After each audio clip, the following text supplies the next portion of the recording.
सच में डर, मतलब 22 साल हो गए कभी डर नहीं लगा। तुमने कितने स्टूडेंट्स पढ़ा दिए, I never felt so square. सोचता हूँ रोज भगवान के पास जाके दुआ मांगू, मेरी इज्जत रख लेना इस बार।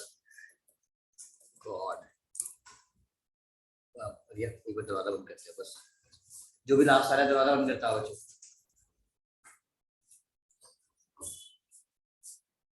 दरवाजा बंद कर दे आज को, ये वाला नहीं कुछ, वो वाला मैं, जो आएगा बात करें।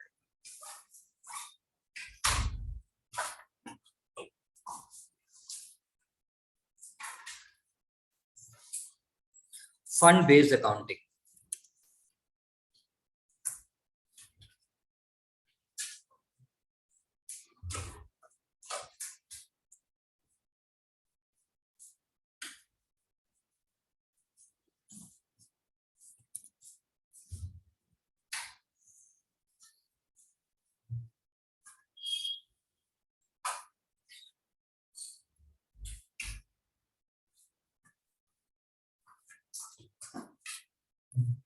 ओके। फंड बेस्ड अकाउंटिंग में सबको पता है, जितनी भी मेरी रिसीट्स और इनकम है उन्हें ऐड करना है, और जितनी भी मेरी पेमेंट्स है मुझे माइनस करना है।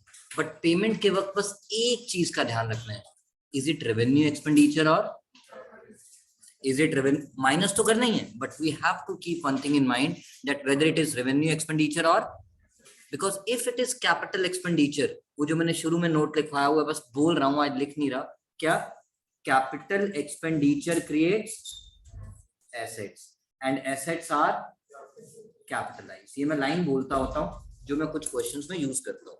Capital expenditure creates assets and assets are capitalised. जैसे मैंने आपका फर्स्ट क्वेश्चन उठा लिया, हमारा tournament fund, sorry question number 6, tournament fund कितना है 1,50,000।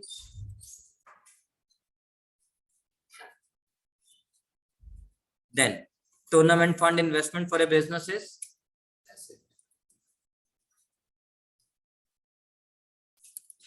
Then tournament income from investment, income from investment 18,000। Income को क्या कर दूं इसमें, रिसीट्स को भी क्या कर दूं, बोलते रहो साथ साथ, अच्छा लगेगा आपको। ओके, फिर एडिशनल इंफॉर्मेशन भी है, इंटरेस्ट एक्रूड, यानी लेना बाकी या देना बाकी। इन्वेस्टमेंट एसेट होता है और एसेट पे इंटरेस्ट मिलता है, तो एक्रूड इंटरेस्ट इज इंटरेस्ट लेना बाकी, एंड लेना बाकी for a business is. But क्यों लेना बाकी है, क्योंकि ये मेरा एक्सपेंस है या इनकम, इनकम है तभी तो लेना बाकी है, इनकम है तभी तो लेना बाकी है तो इनकम ना। And every adjustment has two effects, minus tournament expenses.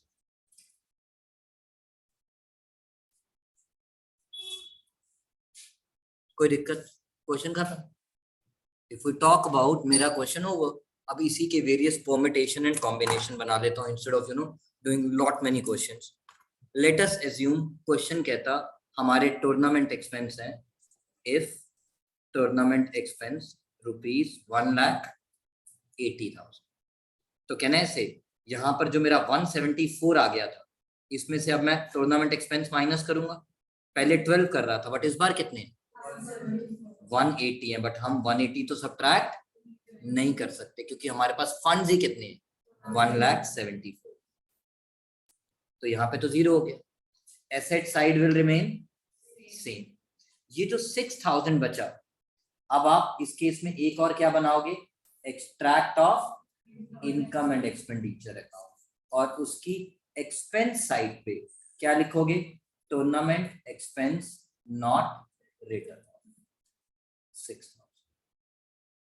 कैसे आया 180 minus 174। This is a normal case, वो जो आपसे पूछ सकता है। इसको और गंदा कैसे बना सकता है, let me change this question. ये मैंने यहाँ लिख दिया question 6 modified version. Now question 6 another modification last, जो इस बुक में कवर्ड नहीं है, जो टेस्ट पेपर में भी शायद कवर्ड है।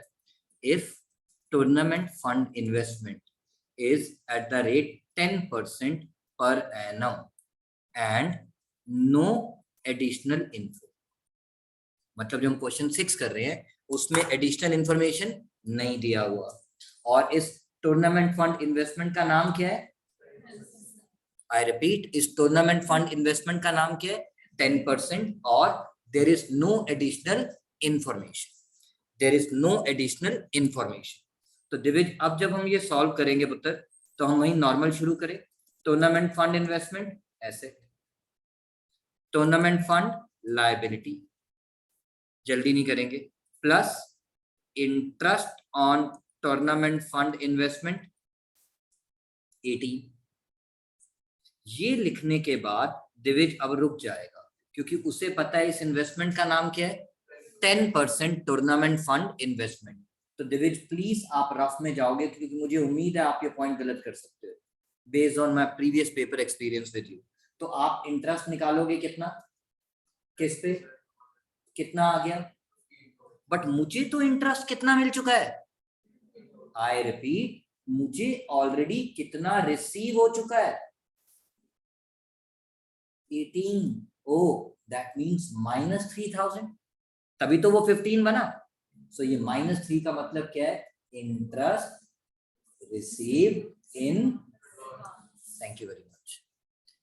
जैसे पिछला क्वेश्चन था उसमें एक्रूड था और लेना बाकी था, इसमें तो ये ऑलरेडी एडवांस मिला हुआ है, 18,000 मिला हुआ है, मेरा बनता ही 15,000 है इस साल का। तो interest received in advance on tournament fund investment is an asset और ए लायबिलिटी? बनाओ लायबिलिटी। और वो लायबिलिटी क्यों है? क्योंकि वो करंट ईयर की इनकम, तो फिर यहां से हटाओ ना, एवरी एडजस्टमेंट एज पिछली बार एसेट था, एसेट था और लेना बाकी था, इसीलिए ऐड किया। इस बार लायबिलिटी है, तो इस साल की इनकम है ही नहीं, वो तो नेक्स्ट ईयर की इनकम मिल चुकी है, इसीलिए उसको यहाँ से क्या कर दो, माइनस। या इम्प्लाइड एडजस्टमेंट का कॉन्सेप्ट ही तभी लगा, अदरवाइज नहीं लगा। अदरवाइज जो इंटरेस्ट उसने लिख दिया और जो उसने एक्रूड या अनअर्न्ड बोल दिया, बोल दिया। अगर नहीं बोला और रेट दिया, देन आई हैव टू सी कि बनता कितना है और मुझे मिला कितना, और डिफरेंस अभी भी लेना बाकी है या देना बाकी है। ऑलराइट, क्लियर है मेरी बात आ रही है पुत्र? Alright, this is 3000 minus and minus tournament expense जो हमारा 12,000 था। So my answer comes out to 1 lakh, इतना ही आ रहा है ना पुत्र? हाँ, 1,53,000 आ रहा है, तो आ रहा है। So crux was income add expense minus, अगर आउटस्टैंडिंग इंटरेस्ट है तो ऐड होगा, और अगर अनअर्न्ड इंटरेस्ट है तो माइनस होगा। आउटस्टैंडिंग इंटरेस्ट है तो एसेट बन जाएगा, अनअर्न्ड इंटरेस्ट है तो लायबिलिटी बन जाएगा। रिजल्ट पॉजिटिव आ रहा है तो लायबिलिटी, रिजल्ट नेगेटिव आ रहा था तो कहां चला गया? Income and expenditure. यहां तक हर तरह का केस कवर हो गया, except one case which is called capital expenditure, which is called capital expenditure, like question number 7.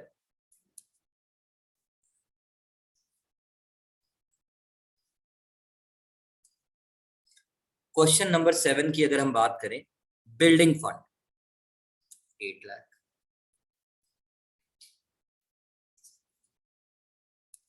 Then donation received for building, क्या कर दूं इसमें?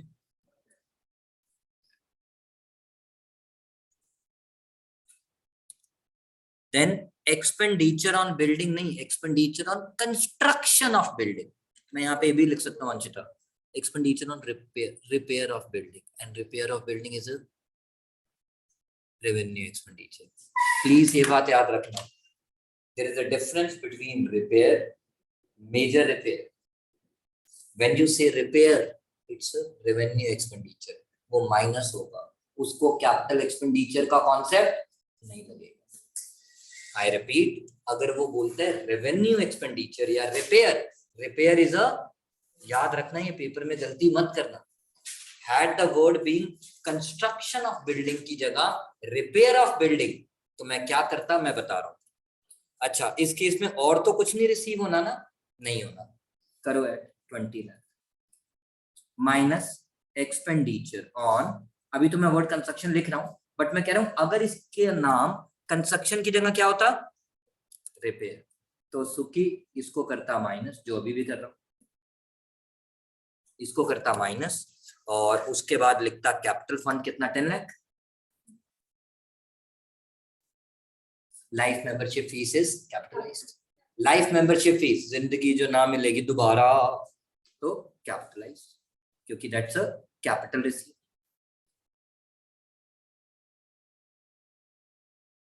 वो रेमो डिसूजा क्या कहता है, दैट इज इट, बस और कुछ नहीं, आई एम डन, बिकॉज यहां मैं कह रहा हूं बोर्ड कंस्ट्रक्शन की जगह क्या लिखा है, रिपेयर, आई एम डन, जो नॉर्मली कर रहे थे, बट क्यों, क्योंकि वो रिपेयर मींस रेवेन्यू एक्सपेंडिचर। अगर बोर्ड लिखा है construction or for that matter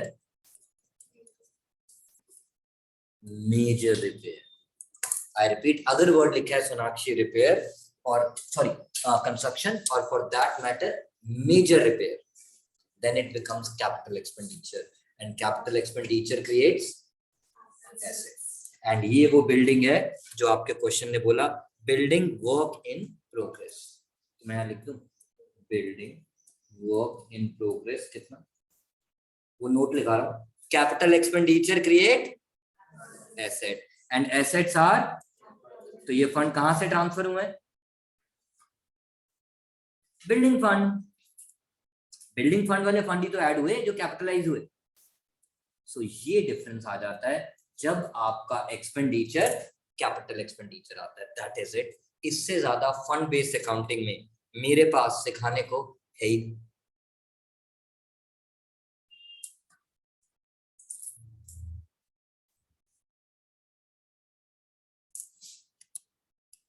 then आ गया मैं आपके साथ सब्सक्रिप्शन।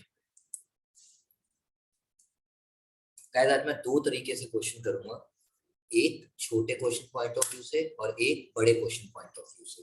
छोटा मतलब वो आपसे सब्सक्रिप्शन अकाउंट मांग रहा है या सब्सक्रिप्शन की इनकम निकाल के बताओ या रिसीट निकाल के बताओ, उस एंगल से।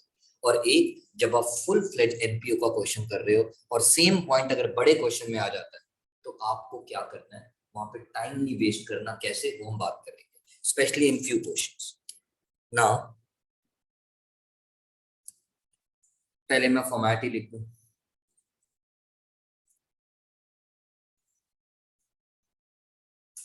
हाँ 90% प्रोबेबिलिटी है सब्सक्रिप्शन अकाउंट बनाना, स्टॉक ऑफ मेडिसिन अकाउंट बनाना, क्रेडिटर फॉर मेडिसिन अकाउंट बनाना नहीं आएगा, वो नहीं लिखेगी कि show the amount to be debited और credited by preparing the ledger. But अगर आए तो मैंने एक एक क्वेश्चन प्रैक्टिस कराया हुआ है, वो घर पे जरूर प्रैक्टिस कर लेना, because I can not do everything in the class. मैंने यहाँ लिख दिया इनकम एंड एक्सपेंडिचर अकाउंट, और सबको पता है मैं ऐसे बोलता होता था मेरा पिछला अगला, सो फार सो गुड। नाउ यहाँ पे हम लिखा करते थे सब्सक्रिप्शन रिसीट, फिर हम लिखते थे, एक आधे क्वेश्चन में लिखते थे बट लिखते थे, थैंक यू। आज जब कॉन्सेप्ट रिवाइज कर रहे हैं तो वंस एंड फॉर ऑल कर रहे हैं। फिर उसके बाद यहाँ लिखते थे एड आउटस्टैंडिंग एट दी, जिसमें कुछ प्रीवियस ईयर का और कुछ करंट ईयर का, और फिर यहाँ पे ऑन आ जाता था called for on, minus outstanding in the, जिसके लिए हम दिमाग में ड्राइंग बना लेते हैं आर वाई टी, ये किसी बाइक का मॉडल नहीं है, ये येट टू रिसीव है, ओके। देन नेक्स्ट हम करते थे एड सरिया, किसी का सर नहीं फाड़ना, बोले तो सब्सक्रिप्शन रिसीव्ड इन, बिगनिंग वाला प्लस और एंड वाला, this is to be followed when receipts are given and you have to calculate income from subscription. This is to be followed when receipts are given and income from subscription to be calculated.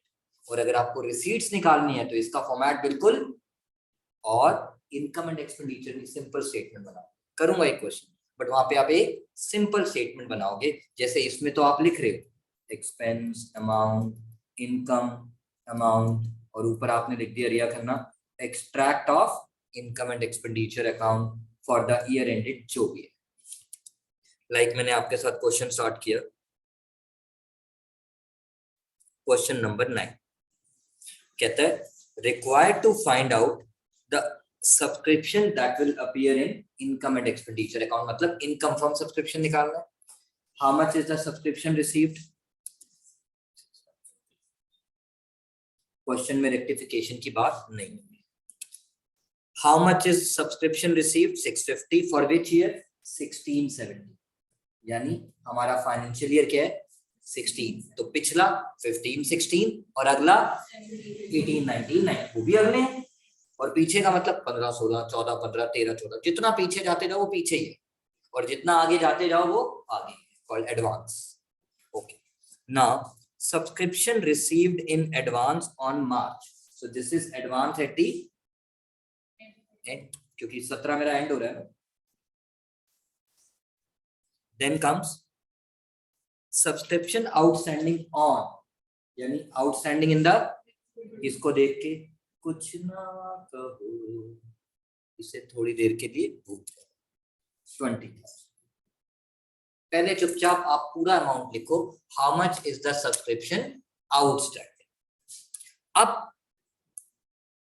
वो कहता है जरा मेरी तरफ भी तो नजर मार लेते हैं, कहता है out of which 16,000 were received during 16-17, यानी करंट ईयर, 20,000 रुपए में से मुझे कितने पैसे मिले, so how much is yet to receive, इसका मतलब आउटस्टैंडिंग एट द एंड में, इस साल के एंड में पिछले साल के yet to receive called still in arrear, called अभी भी मिलना बाकी है, विच इज 4,000, इसी साल के एंड पे बाकी है ना, आउटस्टैंडिंग एंड का one of the component which represents money yet to receive for the previous year। अब हमने आगे पढ़ा subscription received in advance on मार्च 16, कुछ बच्चे कंफ्यूज हो जाते हैं, बेटा 1 अप्रैल 16 बोलूं या 31 मार्च 16 बोलूं बात, और लास्ट ईयर का क्लोजिंग बैलेंस मेरे साल का,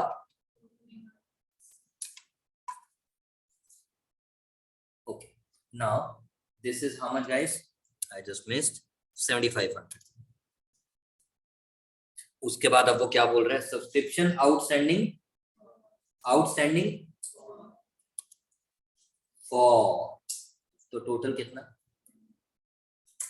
20 हो गया मेरा ये क्वेश्चन। ज्यादा से ज्यादा चेंज क्या होता है यहाँ पे हर्षवर्धन, वो बोल देता सब्सक्रिप्शन आउटस्टैंडिंग ऑन, तो आप यहाँ पे 25 लिखते और यहाँ पे 21, क्योंकि फॉर ऑन जो आपको याद रखना, फॉर ऑन जो आपको याद रखना। सो फार सो गुड, हो गया क्वेश्चन खत्म टू बिगिन विद।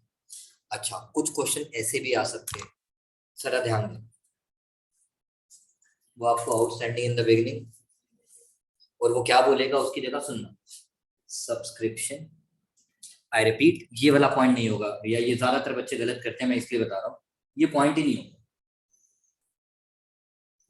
इसकी जगह पे क्या होगा, subscription still in arrears for 15-16, यानी yet to receive for previous year, I repeat yet to receive for previous year, तो इसको मैं यहां लिख दूंगा और यहां लिख दूंगा, राइट। अगर ये लैंग्वेज लिखी पेपर में आपके पास आती है, सब्सक्रिप्शन स्टिल यानी अभी भी मिलना बाकी कितना 4,000, इसी पॉइंट को चेंज करके बता रहा हूँ वो कैसे ले सकता है, वो जो मैंने लाइन कट की उसकी जगह वो 2 पॉइंट ऐड कर देगा, one of them is subscription still in arrear for 15-16, यानी पिछले साल के 4,000 अभी भी मिलना, तो मैंने यहाँ लिख दिया 4 और अपनी इस ड्राइंग में लिख दिया 4, और नीचे एक पॉइंट लिख देगा सब्सक्रिप्शन रिसीव फॉर 15-16, कितना यहाँ लिखते हैं, तो बताओ आउटस्टैंडिंग इन द बिगिनिंग कितना, तो ये ड्राइंग वही काम आएगी। तो इन 3 फिगर में से 20, 16, 4 ये भी मिसिंग हो सकता है, ये भी मिसिंग हो सकता है, आप देख लो आपकी इक्वेशन के हिसाब से कौन सी चीज मिसिंग है उसे आप निकाल लो, आपकी इक्वेशन के हिसाब से कौन सी चीज मिसिंग है आप निकाल लो, सो फार सो गुड, लॉक कर दो, कर दिया। So this is what I wanted to discuss to begin with.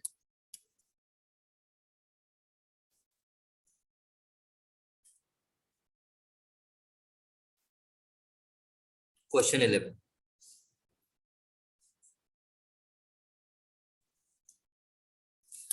Question 11 कहता है find out the amount of subscription received for the year ended March 18, यानी फाइनेंशियल ईयर 17-18, यानी 1st April 17 opening and March 18 closing, and even 31st March 17 also act as opening, क्योंकि last year का closing balance next year का opening balance.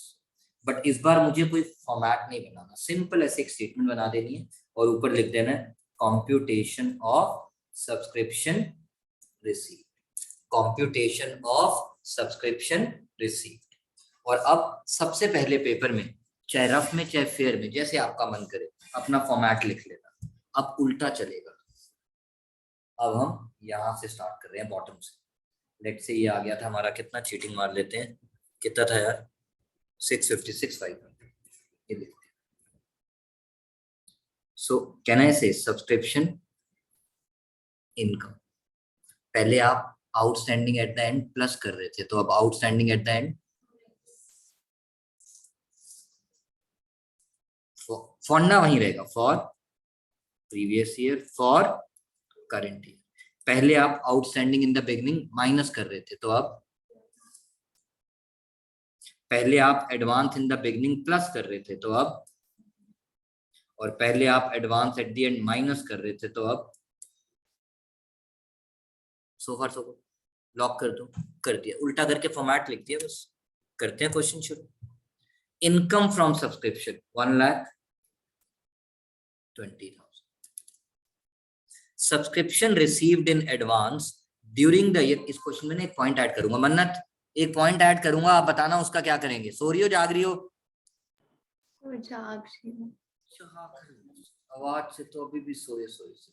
Okay, subscription received in advance during the year ended March 18, यानी advance at दी, बोलो advance at the and, कितना 10,000, advance at the and 10,000। उसके बाद subscription outstanding on 1st April, यानी outstanding in the beginning, outstanding in the beginning. अच्छा please paper में आपको कैसे लिखना है सुकृति, सोनाक्षी, रिया, डेट्स के साथ, डेट के बगैर तो मजा ही नहीं आता, समझिए ना, तो डेट बहुत जरूरी है। Okay, then subscription outstanding on, यानी आउटस्टैंडिंग एट द एंड, और इसका टोटल दे दिया। अब ब्रेकअप मिल जाए तो अच्छी बात, नहीं तो ना, हमें तो टोटल से मतलब होता है। ब्रेकअप प्रिंसिपल ऑफ प्रूडेंस की वजह से, सॉरी फुल डिस्क्लोजर की वजह से दिखाना पड़ता है। Alright, then it says advance in the beginning 8,000, advance in the beginning minus 22 minus 8 minus 30 minus 27 37 plus तो 7 प्लस 127। I just did इनका टोटल फटाफट से difference, question finish. This is उल्टा जाने वाला क्वेश्चन। अब मैं इसमें एक चेंज कर रहा हूं, does it make any difference, और मैं आंसर अलग से लिख दूंगा, does it make any difference if question says donation of rupees 6,000 has been wrongly, ये मेरा मन था आपकी टेस्ट सीरीज में डालने को, मैंने नहीं डाला, has been wrongly recorded through subscription. My question is, does this point makes a difference to you? आप लोग सब सोचेंगे, 1 मिनट दे दिएगा, पानी का गिलास रखो।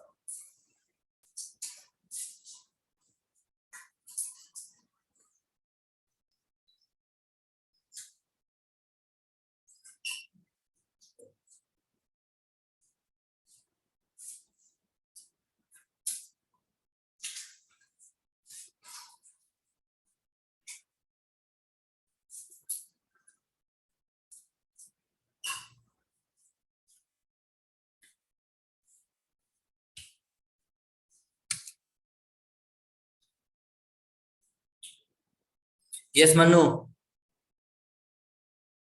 So we'll add 6,000. Absolutely. उसका सिंपल सी बात है यार, हमने बताना है सब्सक्रिप्शन रिसीव्ड टोटल कितना है, रिसीव चाहे गलती से हुआ, ये डोनेशन भी तो सब्सक्रिप्शन रिसीव्ड में आपने दिखा रखा है, तो इसका मतलब टोटल सब्सक्रिप्शन जो आपके पास रिसीव हुई वो कितनी, मन्नत question, Yes, sir. Find out the amount of subscriptions received. Is it a part of subscription?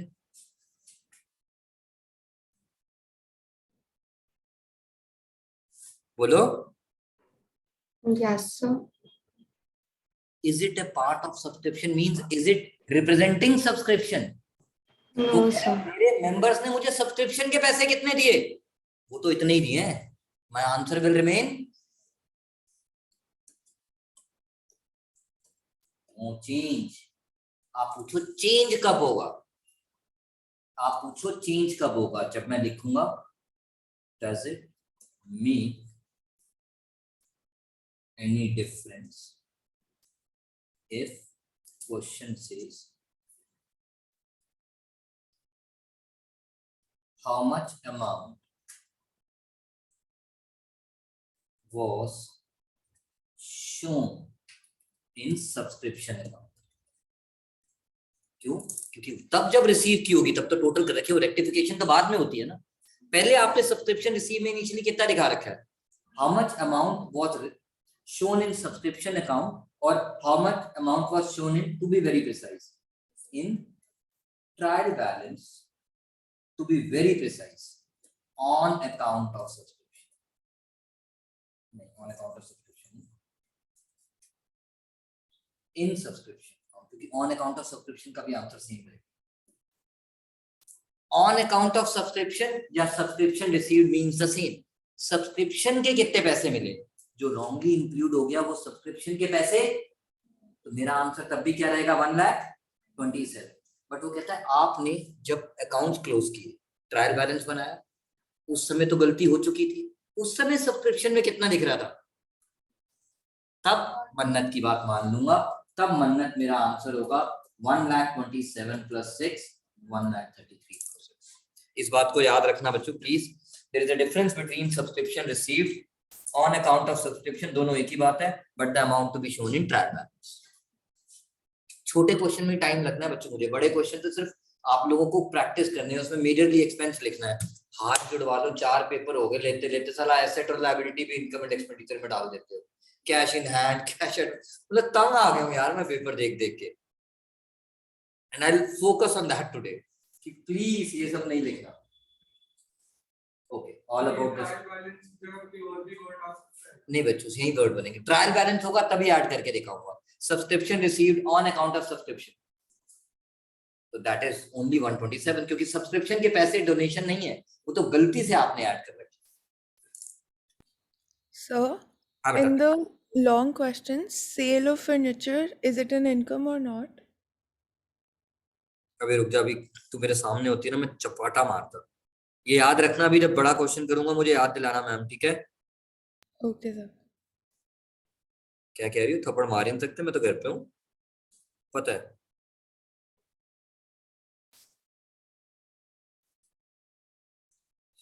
वो क्वेश्चन था कौन सा यार,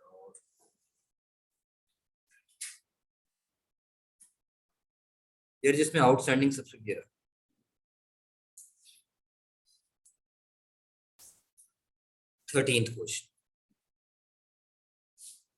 क्वेश्चन 13 अगर फुल फ्लेज क्वेश्चन में आएगा, सोनाक्षी ध्यान देना, क्वेश्चन 13 अगर फुल फ्लेज क्वेश्चन में आएगा तो आपने सिर्फ क्या करना है, सिर्फ और सिर्फ क्या करना है, क्योंकि अगर फुल फ्लेज क्वेश्चन आ रहा है बैलेंस शीट तो वो पूछ नहीं रहे ना, ओपनिंग ना, तो अगर वो कोई भी बैलेंस शीट नहीं पूछ रहे तो आपने चुपचाप क्या करना है, ये देखो बेटा.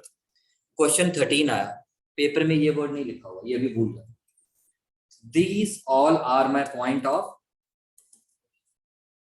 additional information Supreet. और क्वेश्चन मुझे क्या कह रहा है, prepare income and expenditure. Prepare, मेरे कितने मेंबर हैं, एक मेंबर कितने पैसे दे रहे हैं, तो मेरी इनकम कितनी, 2 लाख. सीधा सब्सक्रिप्शन 2 लाख लिखो,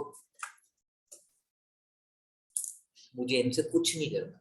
साला इन्होंने अल्टीमेटली कहाँ जाना है, या तो ओपनिंग बैलेंस शीट में या इनकम अकाउंट में तो मुझे टोटल इनकम बतानी है जो उसने इनडायरेक्टली दे रखी है, तो मुझे उसको शौर्य बत्रा यूज ही नहीं करना इन तीनों आइटम।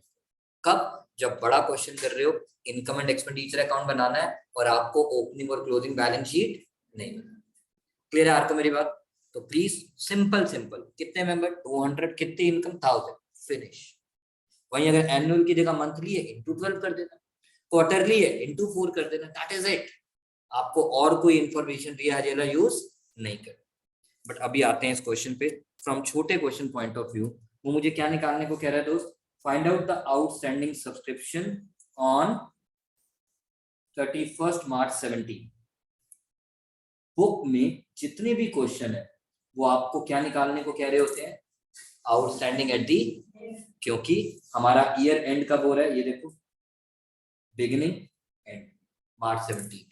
तो पेपर में आउटस्टैंडिंग इन द बिगिनिंग भी आ सकता है। तो जैसे ही हम 31 मार्च पढ़ते हैं हम आगे पढ़ते हैं आउटस्टैंडिंग एट द एंड। तो इस चीज पे भी ध्यान दे लेना जल्दी जल्दी में जो आप गलती कर सकते हो, because they can ask find out outstanding in the और may be advance in the, जो भी है वो मिसिंग। अब इस केस में सेम वही फॉर्मेट बना देंगे, कौन सा? इनकम एंड एक्सपेंडिचर वाला ही, और यहाँ लिख देंगे कॉम्प्यूटेशन ऑफ आउट्स। ये मैं उन बच्चों के लिए बता रहा हूँ जो गलती करते हैं, आउटस्टैंडिंग सब्सक्रिप्शन, बट अंदर फॉर्मेट कौन सा लिख दूंगा? वही वाला, subscription add outstanding at the, जो मुझे क्वेश्चन मार्क निकालना है, जिसके अंदर for current year minus outstanding in the plus advance in the minus advance at the. चलो, the club has 200 members each paying a subscription of 1000। तो ये मेरी क्या बन गई? इनकम। भाई 200 मेंबर है, जैसे मेरी इनकम काउंट करते हो तुम लोग, गधों भूल गए क्या इतनी जल्दी? क्रिश खेरा आया नहीं ना, सबसे पहले उसी ने की थी। ओके, सब्सक्रिप्शन रिसीव कितना? 2,05,000। अब subscription outstanding in the beginning, outstanding in the beginning 30,000।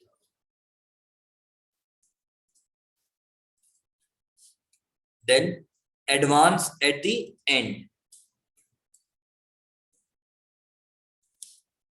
then advance in the beginning।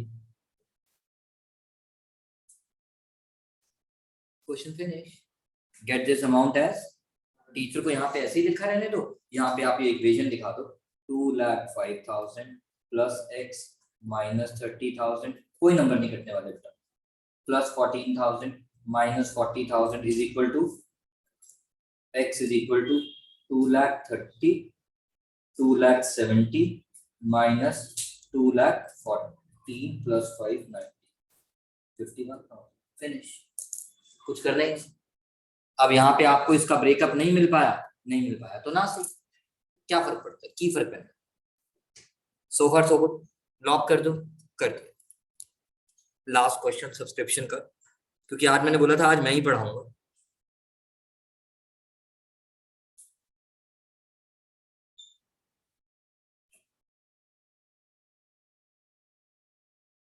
Twelve का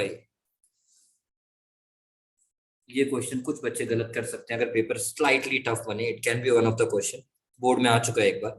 कहता है you are required to find out the amount of subscription credited to income and expenditure. तो ठीक है,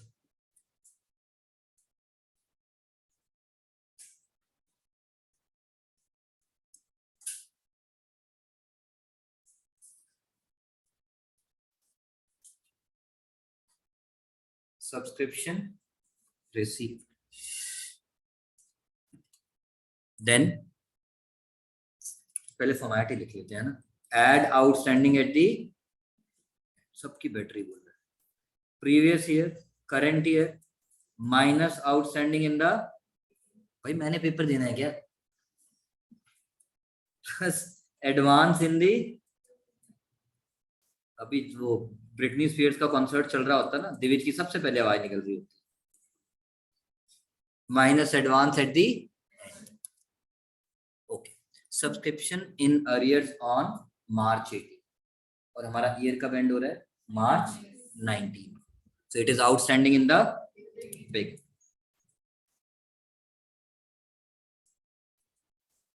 It is outstanding in the beginning.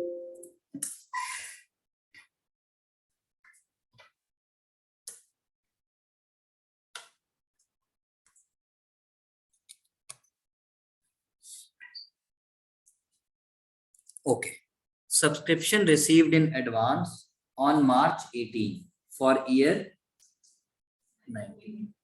Basically advance in the beginning. पिछले साल मिले थे, इस साल के लिए मिले थे, बट पिछले साल का तो वो एडवांस था. कैरी ओवर होके मेरा एडवांस इन द बिगिनिंग बन गया. कैरी ओवर होके वो मेरा एडवांस इन द बिगिनिंग बन गया. Total subscription receive. मैंने नहीं देखा अंदर क्या ये लव लेटर मेरे नाम है. तेरे नाम बाद में देख लूंगा, सलमान बाद में बन जाऊंगा ऐसे वाला. बट पहले टोटल कितना? 4,60,000. अब वो उसकी एक एक जुए निकालते हैं, उसमें से निकालता होता था. कहते हैं टोटल 460 में इट इंक्लूड्स 10,000 फॉर मार्च 18. यानी this is the amount received for, this is the amount received for, I repeat question कह रहा है इंक्लूडिंग 10,000 फॉर मार्च 18. यानी this is the amount received for previous year which is 10. यानी this. तो yet to receive कितना? Balancing figure. Yet to receive कितना? 2,500.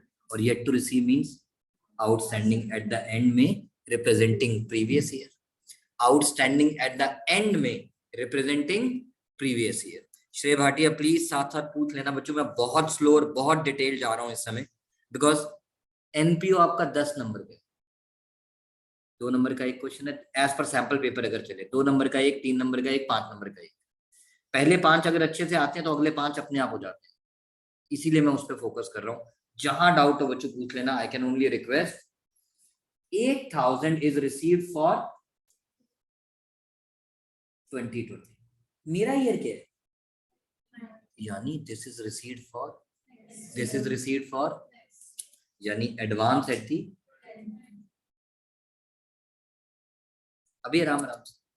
And 3,000 for उससे भी अगले साल, वो भी एडवांस एट दी. यही बताना चाह रहा था. मैंने तो इससे भी गंदा क्वेश्चन दिया था. एडवांस इन द बिगिनिंग भी था, उसमें से कुछ फिर एडवांस एट द एंड बन गया था, क्योंकि पिछले साल एक इंसान ने इस साल के भी दे दिए. और तो एडवांस इन द बिगिनिंग था x प्लस वाई, जिसमें x करंट ईयर का था और y नेक्स्ट ईयर का था, और वो y advance at the end में भी आ गया.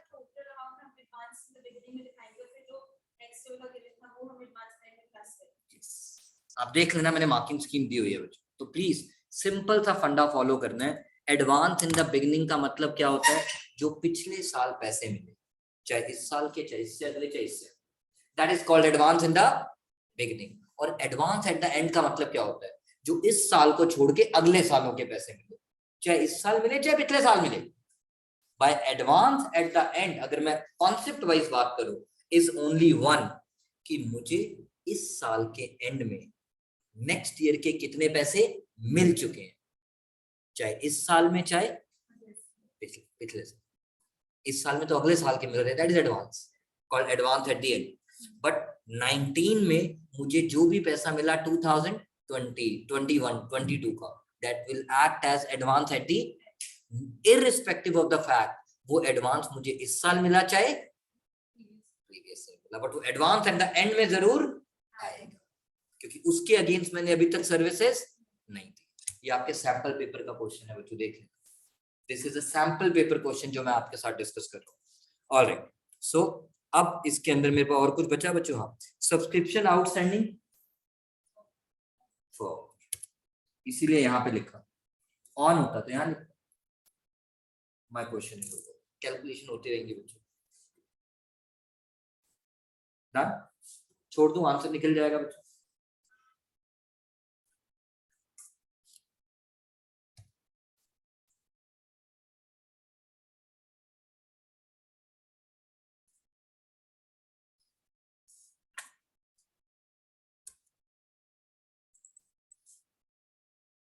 एक सब्सक्रिप्शन का क्वेश्चन और करना है बच्चों, छोटा सा, बड़े में से छोटा उठाना है कि अगर वो छोटे पॉइंट में डाल दें।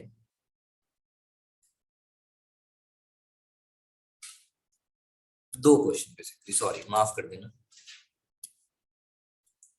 उसके बाद मेरा सब्सक्रिप्शन फिनिश हो जाएगा। I am trying to touch all the important points. This is question number 36। अच्छा 36 तुमको वैसे भी क्लास में करना है, छोड़ दो 36 में, ये वाला तो मैं क्लास में करूंगा। 37 ये मुझे नहीं करना।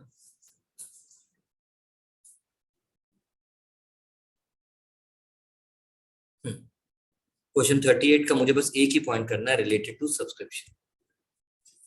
यही पॉइंट मान लो 2 नंबर में छोटे क्वेश्चन में आ गया। आपको सब्सक्रिप्शन रिसीव कितना हुआ? 2 लाख, ये दिख रहा है। आपको सब्सक्रिप्शन रिसीव कितना हुआ? 2 लाख। आपका करंट ईयर क्या है? मार्च 19, यानी फाइनेंशियल ईयर 18 है, फाइनेंशियल ईयर 18-19। नाउ क्वेश्चन नीचे कहता है subscription received during the year included ₹10,000 from a life member, included ₹10,000 from a life member.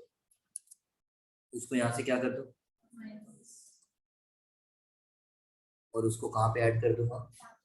Balance sheet में कैपिटल फंड, जो हमें बनानी नहीं बात कर। यहां से मुझे उसे क्या करना है? माइनस। इसके अलावा और कोई पॉइंट है ही नहीं। अगर होता तो नॉर्मली क्या चलता? Outstanding at the end plus outstanding in the beginning, बाकी चीजें नॉर्मल रहती। This is what I wanted to discuss कि अगर कुछ गलती से सब्सक्रिप्शन में ऐड हो रखा है, यहां पे आप उसे इग्नोर, क्योंकि वो सब्सक्रिप्शन का पार्ट, तो इसीलिए उसको हटा दो। तो आपका आंसर कितना आ गया? लॉक कर दो, पक्की बात कर। आ जाते हैं अब हम कंजम्पशन पे। आपकी बुक में सारे क्वेश्चन वही है जहाँ पे वो क्या कह रहा है? Find out amount debited on account of consumption. जैसे सब्सक्रिप्शन रिसीव्ड है, वैसे ही पेमेंट टू क्रेडिटर भी तो हो सकता है, कैश परचेजेस भी तो हो सकता है, कुछ भी हो सकता है। So read the question carefully. वहां पे बस उस फिगर को क्या लिख दो? एक्स, जैसे आपने अभी वो आउटस्टैंडिंग वाला सॉल्व किया था, और उसको बैलेंसिंग फिगर निकाल दो। अपना फॉर्मेट सेम फॉलो कर दो, बस ऊपर extract of income and expenditure लिखने की जरूरत नहीं। मैंने पेपर में कवर किए हुए हैं सारे क्वेश्चन, वो आप रिवाइज कर सकते हो, बट अभी मैं वो इंपॉर्टेंट रिवाइज कर रहा हूँ जो मेजोरिटी बुक्स में।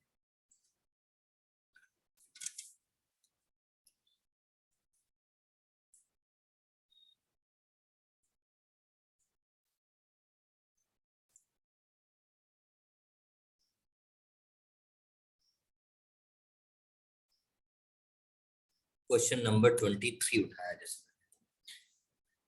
पहले मैं फॉर्मेट ही लिख देता हूँ ताकि सबको फॉर्मेट याद आ जाए। Extract of income and expenditure. सबसे पहले आप क्या लिखते हो? Payment to creditor. उसमें फिर आप क्या कहते हो? Add creditor at the income की तरह। इनकम वाला क्रेडिट साइड पे चलता है, एक्सपेंस वाला। और जो मैंने सब्सक्रिप्शन के लिए सिखाया, सेम फंडा सैलरी को भी एप्लीकेबल, तो बस डेबिट साइड पे आ जाएगा जैसे अभी आ रहा है। Minus creditor in the, paper मेरा नहीं है, plus advance to creditor in the, minus advance to creditor at the, क्या आ गया मेरे पास? और अगर क्वेश्चन में क्रेडिट परचेज दे रखी है तो ये ऊपर का नाटक करने की जरूरत। इसमें अब मैं क्या ऐड करूं? क्या बन गई? तो अगर टोटल परचेज ही दे रखी है तो मुझे ये ऊपर का पूरा नाटक करने की जरूरत नहीं। उसके बाद सेम, ये मेरी आदत है, प्लस माइनस गलती से पूछा जाए तो। अब ये मेरे पास क्या आ गई? Adjusted purchase. रेक्टिफिकेशन मींस जो गलती से क्रेडिटर में प्लस माइनस या परचेज में सेल का या सेल में परचेज का ऐड या माइनस कर रखा है। ओके, अब इसमें से क्या माइनस करूं? Book value of material sold. उसकी सेल वैल्यू नहीं, हमेशा क्या माइनस करते हैं? Book value. इसमें अब क्या ऐड कर दूं? और सो फॉर सो ओके। मेरा क्वेश्चन है मार्च 15 यानी financial year 14-15। Amount paid for stationery, naturally creditor को ही पे किया हो। अगर क्वेश्चन साइलेंट है तो आपने स्टेशनरी के पैसे किसको दिए होंगे? क्यों? क्योंकि you are buying it on credit. कैसे पता? तभी तो क्रेडिटर के और एडवांस टू क्रेडिटर के बैलेंसेस दिए होंगे। बट इस लाइन को मैं कॉन्ट्राडिक्ट भी करूंगा अभी 2 मिनट बाद। Now amount paid for stationery 42,000, then creditor in the beginning, then amount paid for stationery carried, sorry, advance paid for stationery carried forward. कब? 1 अप्रैल ना, यानी advance in the beginning, advance in the beginning. Then stock of stationery closing 3,000. Then comes stock of stationery के बाद creditor at the end, क्योंकि मार्च 15 है ना, 8,000. Then advance paid for stationery at the end, यानी advance at the end कितना? 1,500. चलो भैया, 8 और 6 14 में से 4 गए 10, 10 42 और 10 52, 52 50. उसके बाद खत्म। Cash purchases, rectification, book value. Opening stock नहीं था क्या इसमें? वो था, मैंने देखा नहीं first of all. So my answer comes out to 54,000. पता नहीं ये क्वेश्चन हम कैसे गलत कर जाते हैं, मतलब पेपर में कैसे, मेरे को नहीं समझ आता। एक ही चीज बोली है, 4-5 क्वेश्चन में एक बार फॉर्मेट लिख के करके तो देखो, नहीं हो सकता गलत if you follow the format. है ही नहीं। सब्सक्रिप्शन वाले में फिर एक बार के लिए फॉर ऑन जल्दी जल्दी में गलती कर जाओ, इतने सारे वो फॉर फिर एडवांस वाले फंडे हैं, इसमें तो कुछ है ही नहीं यार। और फंड बेस में भी कुछ नहीं है। I don't know why we commit mistake in those questions. चलो अब आते हैं क्वेश्चन नंबर 22 पे। ये बोर्ड में आया था 3 नंबर का, मुझे आज तक याद है। कहता है material purchased during the year March 19 4,94,000। अरे क्या दिया हुआ है? यानी क्या दे रखे? ये दे रखे। जो खाली परचेज बोला तो उसमें कैश परचेज है, क्रेडिट परचेज है, दोनों है, दोनों है। तो ठीक है। अब जब मैं ये वाला क्वेश्चन सॉल्व कर रहा हूं, मैंने सीधे ही फॉर्मेट कहां से स्टार्ट किया? ऐड माइनस, क्योंकि मुझे पता है इस क्वेश्चन में कोई book value of material sold है ही, इसलिए शॉर्टकट मार दिया, अदरवाइज मैंने फॉर्मेट लिख दिया था। तो अब मुझे क्या करना है? इसको यूज, क्योंकि ये यूजलेस। और अगर वहीं एडवांस टू क्रेडिटर दिया होता उसको भी यूज, क्योंकि वो भी यूजलेस। क्या कह रहे हो? हमारी तरह नहीं, नहीं आप अच्छे बच्चे। ओके चलते हैं आगे, भगवान हमारा भला करे। अब हमारा मटेरियल परचेज कितना? 494, opening stock 87 and closing stock 1 lakh. हो गया क्वेश्चन। 3 नंबर का आया था और मेजॉरिटी बच्चे गलत करके आए थे। क्यों? वही चेन कुली की मेन कुली, creditor at that plus creditor. अबे देख तो ले दिया क्या हुआ है, परचेज थे। यस बच्चों, मैं मना नहीं कर रहा, बिल्कुल आया था। आप 2019 का सीबीएसई का मार्किंग स्कीम देख सकते हो।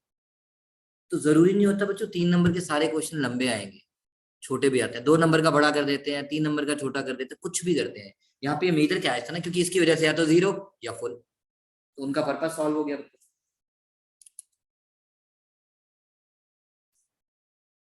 come to question number 24.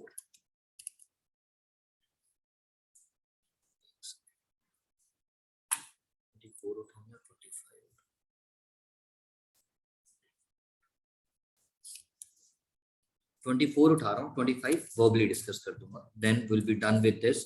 और एक क्वेश्चन फिर मैं सैलरी वाला कर दूंगा। 24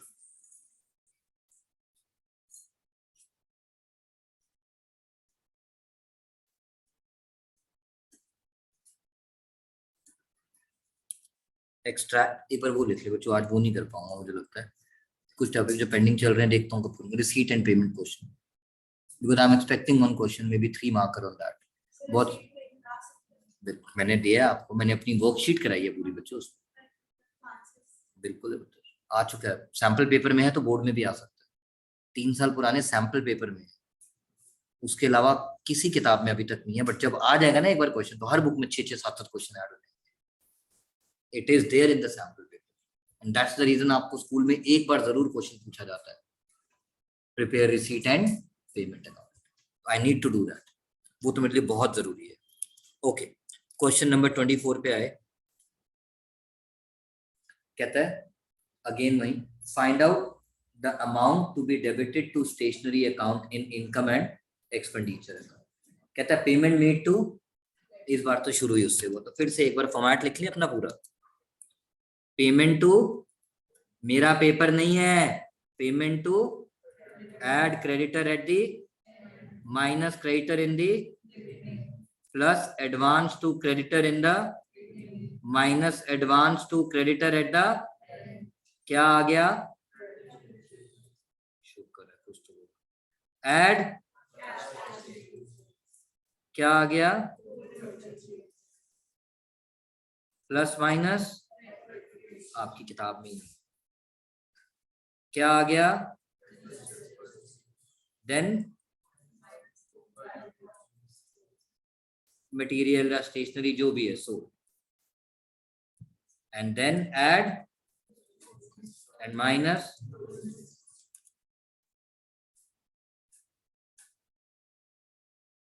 okay. Payment to creditor is 1,62,000।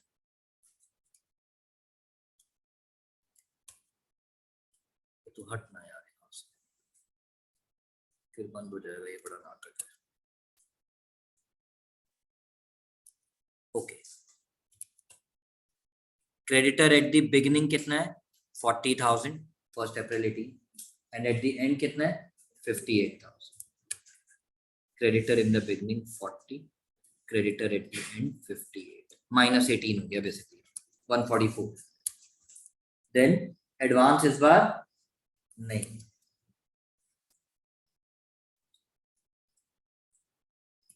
and question says stationery purchased in cash is 25% of total purchase। हमें पता है total purchase is equal to, और वो कह रहा है कैश परचेज कितनी of, so let the total purchase is x और cash purchases will be 25% of x, तो क्रेडिट परचेजेस वो तो दे रहे हैं। So can I say x minus 25/100 of x is 1 lakh, x आ गया 1,44,000 into 4/3, 3 चौके 12, 3 अट्ठे 24, 48 चौके 192, 1,92,000, तो ये आ गया 48,000। 48 ही आया ना क्रेडिटर्स,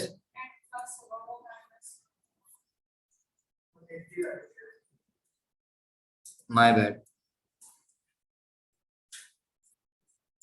18 तो 180, मैथ्स गलत हो गया तो ठीक है 180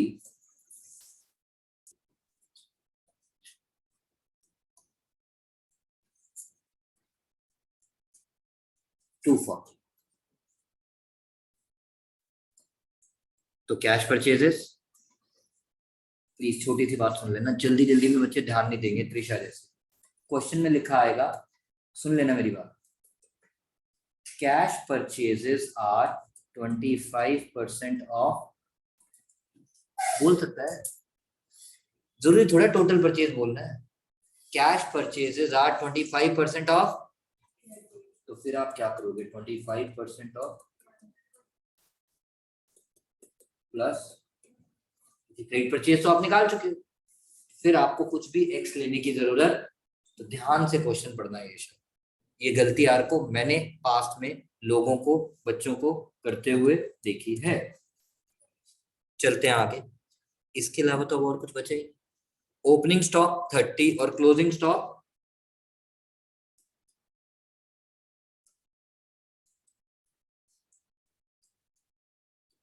फिनिश। अब मान लो यही मैं 25 नंबर क्वेश्चन कर रहा होता और ये लिखा हुआ है बुक वैल्यू 110 और सोल्ड फॉर, इसी क्वेश्चन को एज्यूम कर लो, तो यहाँ पे आप कितना लिखते?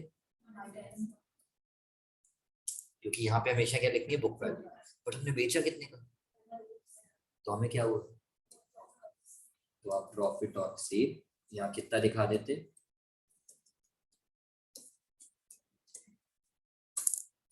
This is the only difference जो 25 करते वक्त आपको घर पे आया। सो ऑल अबाउट कंजम्पशन जो मुझे सिखाना था।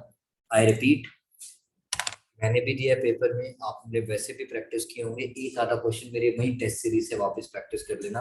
यहाँ पे मैंने क्या कैलकुलेट करने को बोला? यहाँ पे मैंने क्या कैलकुलेट करने को बोला?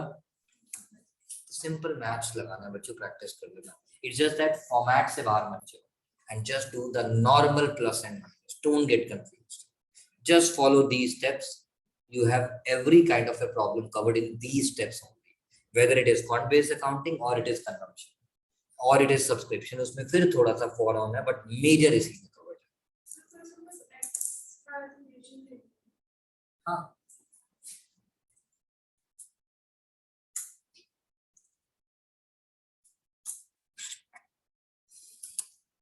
चलो अगर आप लोगों को इतना समझ आता है तो एक क्वेश्चन आप लोग मुझे कर दोगे?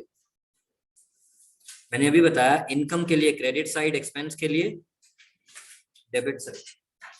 तो मुझे बस ये क्वेश्चन 32 सॉल्व कर दो, सिंपल खुद से 32 सॉल्व कर दो, मैं भी कर दूंगा। मैं बस इतने में पानी खींच लूं थोड़ा।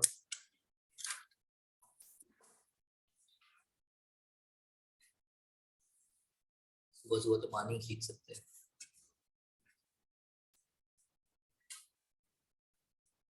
है ना ये? कोई बात नहीं, मेरे पेपर खत्म हो जाओ।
I will take just 30 seconds more.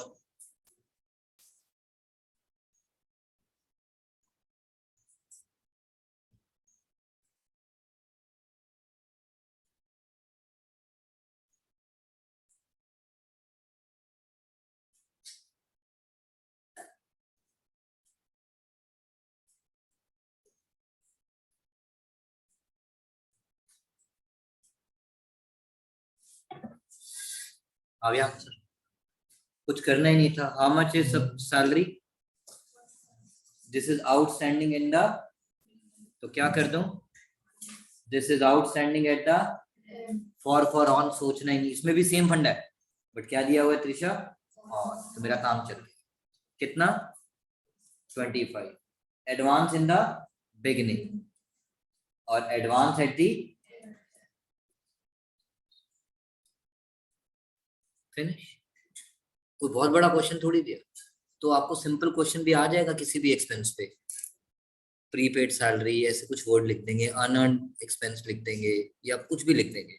You just have to follow the same subscription वाला फंडा. आई होप ये क्वेश्चन सबका हो गया होगा. Okay, question 36. आप वाला क्वेश्चन आपने भेज दिया ग्रुप पे सब्सक्रिप्शन वाला?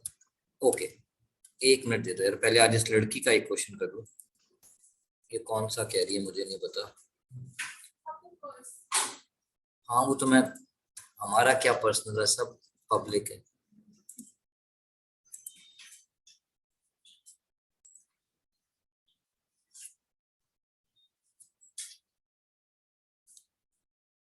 आजा राहुल, चाय पिला दे यार.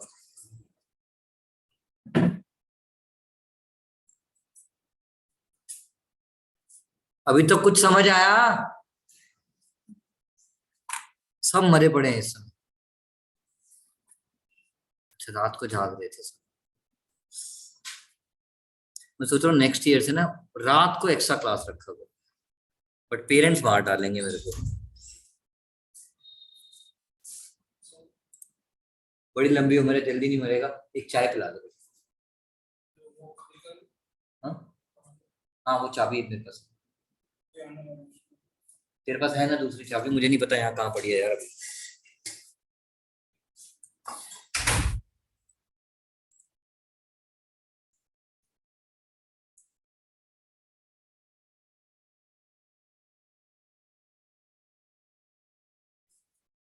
ये क्वेश्चन तो इसके पेपर का भी कराया था सोनाक्षी ने. I think we have done this question in the class. Exactly similar. Okay, question DPS VK कहता है find out the amount of subscription received.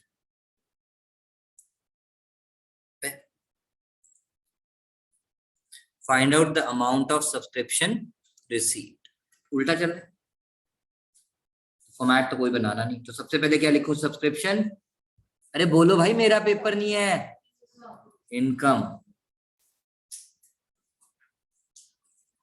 Minus outstanding at दी, मतलब साइन बस उल्टे करते जाओ, plus outstanding in the minus advance in the and plus advance at दी. डिविज कराएगा ये question. Yes Divi's. There are 1250 members. Sorry, club had 1250 members, and amount credited to income and expenditure account is 187,500. आधी help मैं करूंगा. Oh, sorry, my bad.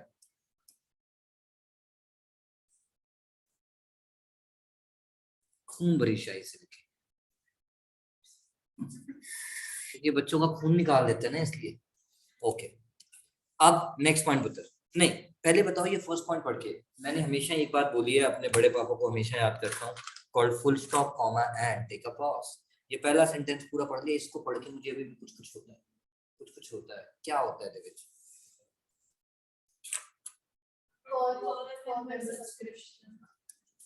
कि यार मेरे को 1,87,500 कितने लोग देंगे? 1250 लोग.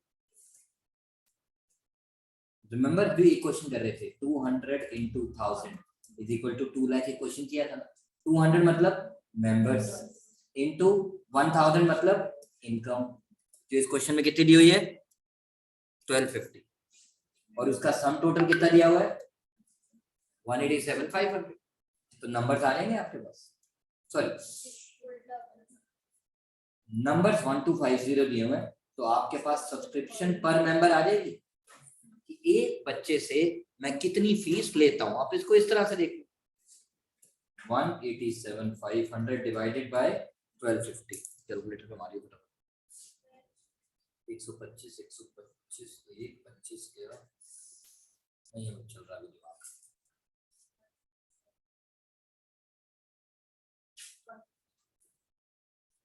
यानी how much is the subscription पर मेंबर 150 रुपीस. क्लियर है? आप पढ़ती नहीं हो ना और क्लासेस में एब्सेंट रहती हो इसलिए आपको ये क्वेश्चन आता है. क्लास में 2 बार ही कराया. Next, club did not receive subscription from 10 member last year who paid in current year. इसका क्या मतलब है? कैन आई राइट 10 into और रिसीव भी कितना हो गया पूरा, इसीलिए येट टू रिसीव. क्योंकि उसने साफ साफ लिखा पिछले साल 10 लोगों ने पैसा नहीं दिया और उन 10 ने दे दिया. यहीं पे अगर वो बोलता दिविज क्या बोलता लास्ट ईयर 10 लोगों ने पैसा नहीं दिया out of which 10 paid in current year, sorry 9 paid in current year. तो यहाँ पे तो 10 से ही लिखता और यहाँ पे क्या लिखता येट टू रिसीव 150. एक मेंबर के अभी भी मिलना.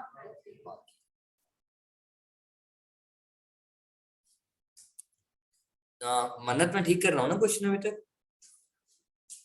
Yes, sir. जाग रही है. ठीक है ओके. वो तो सो रही होगी इसलिए उसको पूछना ही नहीं. पता है ना किसकी बात कर रहा हूँ. Okay. During the year 2021 20 member made partial payment of rupees 2000 towards subscription. 20 members. उनके पैसे बनते कितने 20 मेंबर्स के पैसे बनते कितने, उन्होंने दिए कितने, तो still in arrear for current year कितना. जो मिल गया उससे मतलब नहीं, वो तो मेरा सब्सक्रिप्शन रिसीव्ड का पार्ट है, बट कितना अभी भी मिलना बाकी है वो मुझे जानना. Now 30 members fail to pay the subscription amount and 5 members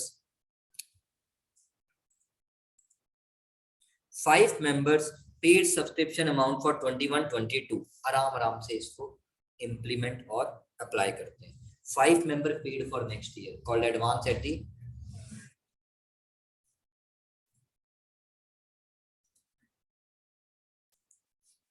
उसके बाद Anshita 30 members fail to pay यानी outstanding at the end.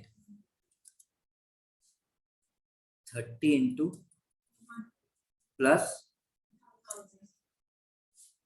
In member ने तो पूरे ही नहीं दिए और इन मेंबर ने 1000 नहीं दिए, तो टोटल ये आउटस्टैंडिंग एट द एंड कितना. 30 लोगों ने तो फीस दी नहीं और 20 मेंबर ऐसे थे जिन्होंने देना था 3000 बट दिया कितना.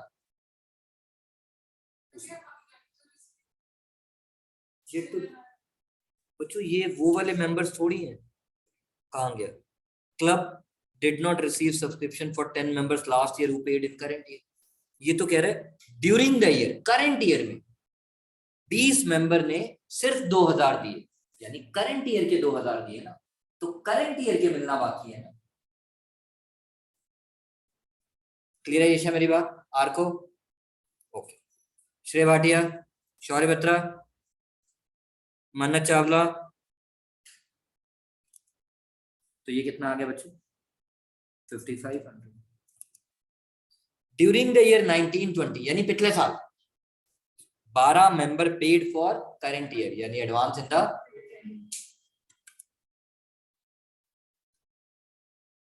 तो ये क्वेश्चन तभी हो सकता था जब आप ये फर्स्ट स्टेप करते, बाकी तो इंटरप्रिटेशन थी. यहाँ 2 ही कैच थे. एक ये और एक ये जो आपको कंफ्यूज करता है विद येट टू रिसीव, ये still in arrear for previous year नहीं है, ये still in arrear for current year. That is the only difference. मन्नत मैंने ठीक किया है, अंशिता ठीक किया बेटा? सो गई? यस मन्नत? Yes, sir.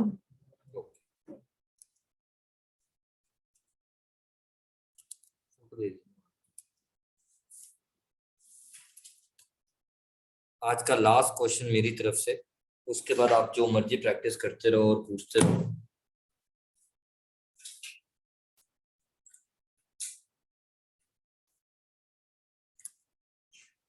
एक टॉपिक रह गया, वो मैं छोटे छोटे टॉपिक हर जगह से बचे हुए हैं, तो मैं उसके लिए अलग से कुछ प्लान करूंगा।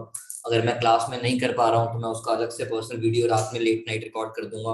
उस समय कोई साथ साथ लाइव देखना चाहता हो आप देख लेना, I am planning that also, और वो मैं अपलोड कर दूंगा। बिकॉज सारे टॉपिक उतना टाइम नहीं है बच्चों जो मैं कर पाऊँ आपके साथ। तो मैं देखूंगा शायद आज रात को, नहीं तो कल रात को, जो छोटे छोटे टॉपिक्स हैं वो अलग से एक वीडियो चाहे मैं इंडिविजुअली बैठ के रिकॉर्ड करूंगा, देखते हैं। Now before I do full fledged question, सबसे पहले उन, वो तो खैर मैंने बोलना छोड़ दिया, शिवम शर्मा की वजह से डीपीएस सुशांत लोग भाई और भाइयों की बहन, आई डोंट से दैट, वो कहता था सर ये मत, मेरा पर्सनल हो जाता था। ओके, एक्सपेंस सिर्फ रेवेन्यू एक्सपेंडिचर चाहिए, कैपिटल एक्सपेंडिचर नहीं चाहिए। कैपिटल एक्सपेंडिचर, नव्या सो गई, जाग रही है? सर जाग रही हूँ। ये कितने? 4। 5 है बेटा, रात की उतरी नहीं तेरी। ओके, सो एक्सपेंडिचर साइड पे हमें क्या लिखना है? सिर्फ revenue expenditure. Repair to building, building नहीं लिखना। Loss on sale of furniture, furniture की सेल नहीं लिखना, उसका लॉस लिखना। गवर्नमेंट बजट का चैप्टर पढ़ के आए हो, भूल गए बात अलग है। Capital receipt either create liability और रिड्यूसेस, वही इस चैप्टर में भी पढ़ाया था। तो please differentiate between capital receipt and revenue receipt. Income and expenditure में कैपिटल रिसीट्स नहीं आता, और कैपिटल रिसीट्स क्या होता है? वो या तो लायबिलिटी क्रिएट करता है या एसेट रिड्यूस करता है। तो sale of furniture reduces asset, नहीं आएगा यहाँ पे। ओके, फिर कुछ लोग यहाँ लिखते हैं investment, investment is an asset, asset नहीं आएगा। Then printing and stationery, depreciation, salary, ये सब लिखो। कैश इन हैंड, भाई एसेट है, वो एक्सपेंस थोड़ी है। मेरी जेब में पैसे पड़े, मैं रो रहा हूं? नहीं, बैंक बैलेंस है मेरा। सो एक्सपेंस साइड पे एसेट्स मत लिखो। सिमिलरली इनकम साइड पे लायबिलिटीज मत लिखो। लिख रहे हैं हम डोनेशन फॉर बिल्डिंग, मेरे को याद आ रहे हैं आंसर्स। डोनेशन फॉर बिल्डिंग लिख दिया, और क्या लिख दिया? भगवान हमारा भला करे, सबका वाली के, cash in hand eight the and, क्योंकि क्रेडिट साइड पे दिया हो ना रिसीट एंड पेमेंट, यहाँ भी क्रेडिट पे लिखो, नहीं लिखो। देन कम्स एक पॉइंट, ये प्लीज अपने स्कूल में चेक कर लेना, मैं आज वापस एनसीईआरटी चेक करूंगा। अभी मैंने जो पीछे एक टेस्ट लिया, मैंने नंबर तो दे दिया मन्नत को भी और उन बच्चों को भी। There are certain people who have written the word legacy over there. Is legacy a income or a liability? देखो जब क्वेश्चन खुद लिख के दे दे तब तो प्रॉब्लम ही नहीं है। जैसे आपकी बुक में हमने एक क्वेश्चन किया था, शायद क्वेश्चन नंबर 38 था, where it is written that treat 40% of the legacy as income, यानी बाकी 60 लायबिलिटी। बट अगर क्वेश्चन साइलेंट है तो लेगेसी को क्या ट्रीट करें मन्नत? So income. ये कौन सी किताब में लिखा है यार? मेरे को एक बार लिख ले, मैं एक बार एनसीईआरटी चेक करूंगा।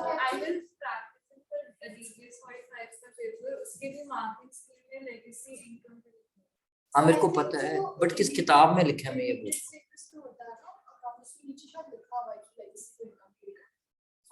आप वाले उसमें इस साल वाला मत उठाना, जो नेक्स्ट एकेडमिक ईयर के लिए आप अपने वाला फॉलो कर,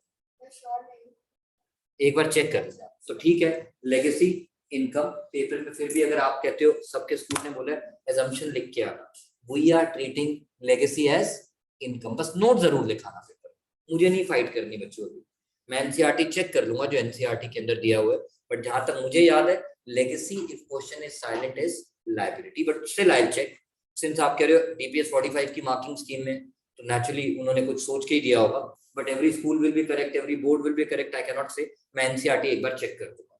similarly entrance fees, question silent है, इज अ इनकम, अगर क्वेश्चन साइलेंट है तो entrance fees is treated as grants, if question silent है तो ट्रीटेड एज इनकम, बट अगर वर्ड लिखा आ जाए, नहीं कॉमन ग्रांट से भी फर्क नहीं पड़ता, बट किसी पर्टिकुलर पर्पस के लिए होगी तब वो liability, grant for specific purpose then it becomes a specific donation, तब वो लायबिलिटी है, बट अगर वर्ड लिखा आ जाए कैपिटल ग्रांट, वो ऑलवेज लायबिलिटी है, simple grant income, capital grant always liability, it's a capital subsidy, और अगर वर्ड लिखा आ जाए जो आप कह रहे थे गवर्नमेंट ग्रांट, वो देख लेना पर्पस मेंशन्ड है, किसी स्पेसिफिक पर्पस के लिए तो लायबिलिटी, मतलब फंड बेस वाला रूल, और अगर पर्पस मेंशन नहीं है तो it's a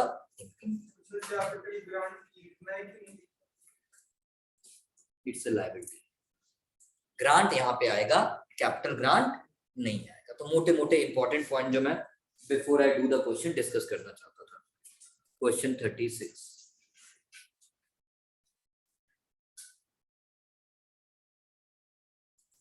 I am assuming वो इनकम एंड एक्सपेंडिचर ही पूछेंगे, at the max opening balance sheet पूछ ले तो उसकी एक दो क्वेश्चन बच्चों बड़े करते वक्त फुल फ्लेज कर लेना पूरा पूरा, और किसी दो तीन क्वेश्चन में खाली ओपनिंग बैलेंस शीट बना देना, सो दैट वी नो उसमें क्या क्या लिखना होता है, नहीं तो हम ओपनिंग बैलेंस शीट बनाते हैं, जैसे मैंने अभी टेस्ट में भी दिया था, कुछ बच्चों ने गलत किया, सब कुछ ठीक कर रहे हैं, outstanding subscription in the beginning लिखना ही भूल गए, भाई बिगनिंग है तो वो एसेट है ना, sir subscription received in advance liability है, ओपनिंग है तो ओपनिंग लायबिलिटी लिखोगे ना, और सबसे बड़ी बात हर्षवर्धन शायद आप हो या पता नहीं कौन है, कैश इन हैंड लिखना भूल गए, लिखना है, बैंक ओवरड्राफ्ट लिखना है, अगर ओपनिंग बैलेंस है तो ओपनिंग बैलेंस शीट में लिखना है। नाउ क्वेश्चन नंबर 36, ये जो मैंने क्वेश्चन छोटे में कवर नहीं किया था, अब मैं फटाफट से कवर करता हूँ, आई रिपीट, ये क्वेश्चन मैं छोटे के पॉइंट ऑफ व्यू से सॉल्व कर रहा हूँ और बड़े के पॉइंट ऑफ व्यू से भी बता रहा हूँ। क्वेश्चन कहता है there are each paying an annual subscription of, अगर मैं एग्जाम पॉइंट ऑफ व्यू से बात करूं, दिस इज माय आंसर, अगर मैं एग्जाम पॉइंट ऑफ व्यू से बात करूं, दिस इज माय आंसर, कोई दिक्कत?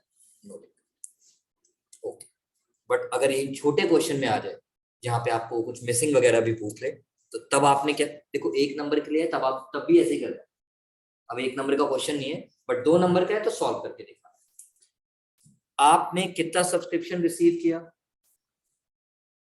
21,500,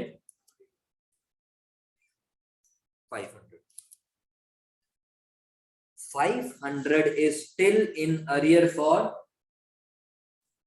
और हमारा फाइनेंशियल ईयर है तो स्टिल इन अरियर फॉर, यानी जब मैं यहां पे लिखूं add outstanding at the end, previous year में कितना लिख दूं? 500, प्रीवियस ईयर में कितना लिख दूं? ये तो मुझे लिखना ही, बट प्रीवियस ईयर में कितना लिख दूं? 500, देन सैलरी से रिलेटेड तो कोई पॉइंट ही नहीं है, तो अच्छी बात, सॉरी सब्सक्रिप्शन से रिलेटेड। अब मेरी बारी, मुझे पिछले साल के कितने पैसे मिले माइनस आउटस्टैंडिंग इन द, ये नालायक बच्चे लिखते, ये नालायक बच्चे लिखते, ड्राइंग बनाओ, जो मैं आज छोटे क्वेश्चन में पहले भी बता रहा था, आपको रिसीव कितना होगा, येट टू रिसीव कितना, तो बताओ आउटस्टैंडिंग इन द बिग, ये गलती आप लोग करते आए हो, बस करते मत रहना, so far so good. Then comes the next point, how much I have received for next year, so advance at the beginning है ही नहीं तो मैं लिख ही नहीं रहा इसको,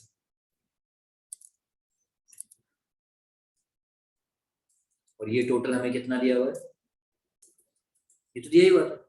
तो नाउ उल्टा चलते हैं, 26,500, 21,500, 5,000।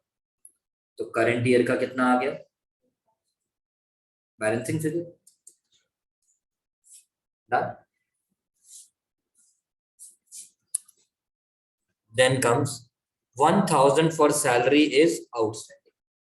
1,000 for salary is, अगर क्वेश्चन साइलेंट है, additional information means they all are my outstanding or prepaid at the, ये by default rule है. Additional information takes place at the end of the year, so we will assume this will be at the end of the year. So can I write salary add outstanding at the 65? एक बार सोनाक्षी आप याद रखना, 11 months, 13 months municipal tax, ये 3 point याद रखना, because I am expecting paper अगर simple बने तो ये इतनी तो पॉइंट डाल सकते हैं।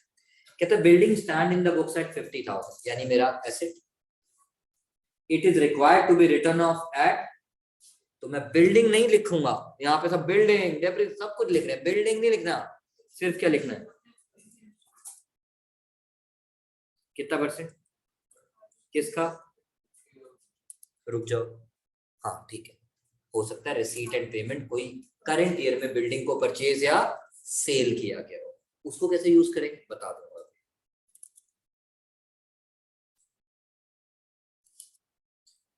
Then interest on investment is accrued for 5 months. मैं इस पॉइंट को भी चेंज करके भी बता दूंगा, implied adjustment. ओके, अभी तो ये दिया हुआ है interest on investment is accrued for accrued interest, लेना बाकी देना बाकी, and outstanding at the end plus होता है। एक्सपेंस है तो डेबिट साइड पे, इनकम है तो, और ये आपकी क्या है, एक्सपेंस या इनकम, इनकम साइड पे मैंने लिखा इंटरेस्ट ऑन और ऐड इंटरेस्ट, एक्रूड इंटरेस्ट किस पे निकालोगे, 20,000 इनटू फॉर विच इज, और आपको इस साल कुछ भी रिसीव अगर हुआ होता तो जीरो की जगह वो फिगर लिख देता और टोटल करके लिख देता, बट यहाँ पे इन्वेस्टमेंट को शो नहीं कर रहा। ज्यादा से ज्यादा आर्यन मलिक क्या होता आर को, ये पॉइंट दिया नहीं होता, सुन लो बेटा 1 मिनट के लिए, ये पॉइंट दिया नहीं होता, मैं तब भी इंटरेस्ट निकालूंगा किस पे, 20,000 पे, कितना फॉर, क्योंकि डेट दी नहीं तो मैं मानूंगा मैंने तो साल के पहले दिन खरीद ली थी, that's an assumption that purchase and sale whether it is asset or it is investment takes place in the beginning of the year by default जो रूल है। तो अब 20,000 का 12% निकालते 2,400 और देख लेते कुछ रिसीव हुआ है नहीं, तो बाकी एक्रू के नाम पे तो फंडा सेम यही चलता, क्या दिस प्लस एक्रू, तो उसको आप कंपेयर करते जैसे आपने शुरू में किया था, फाइंड आउट जैसे टूर्नामेंट फंड इन्वेस्टमेंट में किया था कि balance left is received, yet to receive या रिसीव्ड इन एडवांस, तो आउटस्टैंडिंग है तो प्लस कर दूंगा, एडवांस है तो माइनस कर दूंगा, इनकम है तो क्रेडिट साइड पे, एक्सपेंस है तो डेबिट साइड पे। मेरी सारी adjustments over. Opening balance sheet में जाता है, इनकम एंड एक्सपेंडिचर में नहीं आता, और मैंने तो ऐसे सिखाया था, रिसीट साइड या तो इनकम या liability. Donation for a business is income, अगर यहाँ डोनेशन फॉर बिल्डिंग लिखा होता तो लायबिलिटी, उसको यहाँ नहीं दिखाना, दिखाया हुआ है आप लोगों ने। सो डोनेशन 95 है,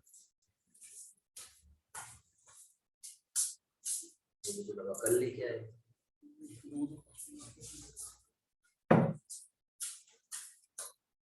Okay, then comes proceeds from entertainment, that's the income.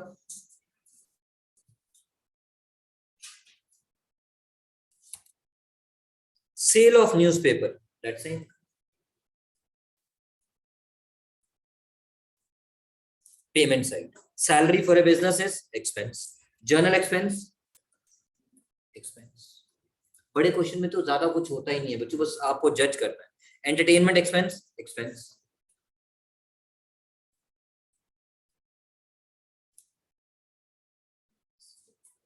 कितना है, उसके बाद म्युनिसिपल टैक्स 500। नहीं, अभी पहले इस क्वेश्चन को सॉल्व करो, रुक जाओ।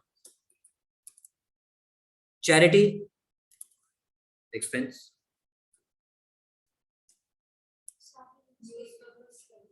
क्या छोड़ दिया? न्यूज़पेपर पढ़ता नहीं है ना बेटा, मैं आजकल इन शॉर्ट्स देख लेता हूँ। न्यूज़पेपर एक्सपेंस गंदा पीरियड। 12% इन्वेस्टमेंट नहीं दिखाना, एसेट है। Electricity charges expense. अब आप सरप्लस या डेफिसिट निकालते रहो, वो तो निकाल ही लेंगे, मैं अज्यूम कर रहा हूँ। अब आते हैं इस पॉइंट पे वन बाय वन। इस क्वेश्चन में मैंने एक पॉइंट ऐड कर रखा है, municipal tax amounting to 400 has been paid up to 30th June 70। मैं इस पॉइंट को 2 बार ही करूंगा सॉल्व। मेरा म्युनिसिपल टैक्स कितना है? 5 नहीं, पेमेंट साइड पे जो था वो कितना है? 500। मेरा म्युनिसिपल टैक्स पेमेंट साइड पे कितना है? 500।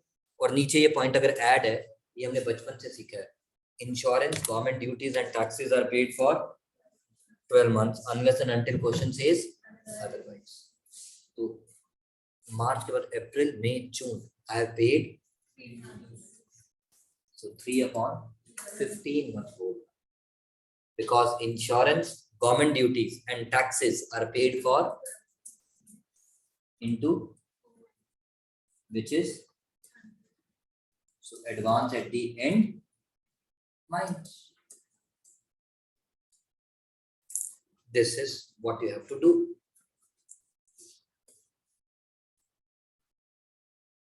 अगर म्युनिसिपल टैक्स कितना दिया होता? 400। जैसे यहाँ पे 500 था ना, इसकी जगह क्या होता? 400।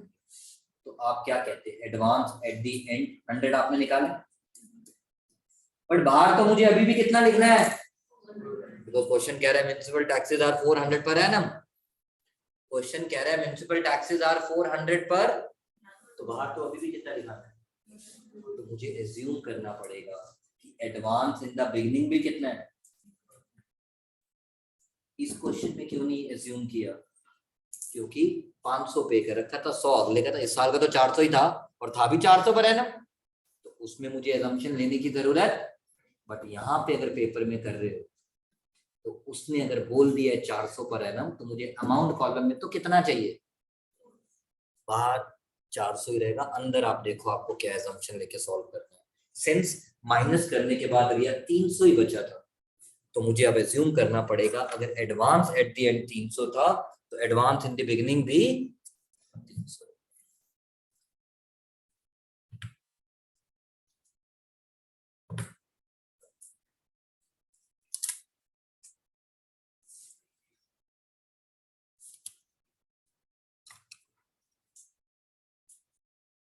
मान लो क्वेश्चन में लिखा आता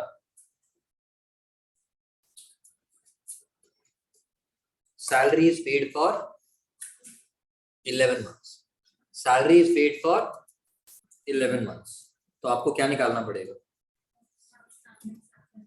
क्योंकि साल में महीने तो 12 ही होते हैं, तो ये 5500 कितने मंथ्स का है और कितने मंथ्स का आउटस्टैंडिंग है? Unitary month.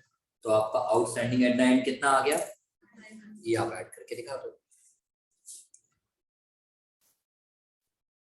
रेंट 3600, ब्रैकेट में लिखा है 18 months, रेंट 3600 ब्रैकेट में लिखा है, तो अब आपको क्या निकालना पड़ेगा?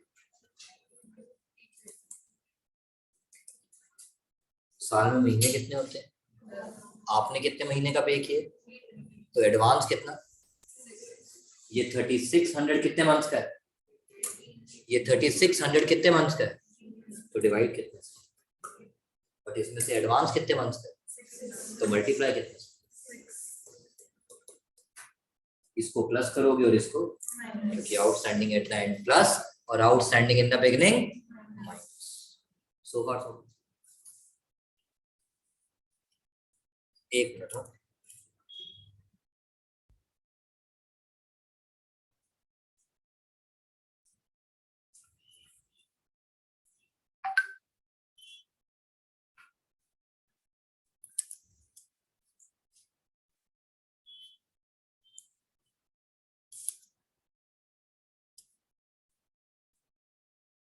आपको दिया हुआ है, इसमें 2 पॉइंट मेरे कवर हो जाएंगे, then you guys are good to go from my side. Interest on investment, बड़े सारे बच्चे गलती करते हैं। बेटा ये 70,000 इंटरेस्ट है या इन्वेस्टमेंट? आई रिपीट, इंग्लिश पढ़ो यार। इंटरेस्ट ऑन, तो ये क्या है, इन्वेस्टमेंट या interest on investment? Interest on investment. तो ये मेरी क्या है, दिखा दो क्रेडिट साइड पे। और मुझे कोई बैलेंस शीट बनानी है? नहीं, जाने दे, हवा आने दे।